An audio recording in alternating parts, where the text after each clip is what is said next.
Morning glory, evening glory పువ్వులు మన పల్లెటూళ్ళలో ఎక్కువగా మొలుస్తుంటాయి. మామూలుగానే మార్నింగ్ గ్లోరీని కట్లె పువ్వులని తెలంగాణలో అంటుంటారు. ఇవి బతుకమ్మ సమయంలో పూస్తుంటాయి. బతుకమ్మకి పేర్చడంలో వీటిని కూడా ఉపయోగిస్తుంటారు. అలాగే ఈవినింగ్ గ్లోరీని చంద్రకాంత్ పువ్వులని అంటారని విన్నాను. చిన్నప్పుడు విన్నాను కానీ దాని పూర్తి పేరు ఏంటిదో మర్చిపోయాను.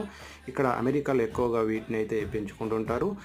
మీ దగ్గర కూడా అంటే ఈ వీడియో చూస్తున్న వాళ్ళు మీ దగ్గర కూడా ఈ మార్నింగ్ గ్లోరీ కట్లె పువ్వులని, బ్లూ కలర్ పువ్వుని ఏమని పిలుస్తారు, అలాగే ఈ పింక్ కలర్లో ఉన్నటువంటి చంద్రకాంత పువ్వుల్ని ఏమని పిలుస్తారో దయచేసి మీకు తెలిసినట్టయితే కామెంట్ ద్వారా తెలియజేయగలరు. ఇవి అమెరికాలో అయితే ఎక్కువగా పెంచుతుంటారు.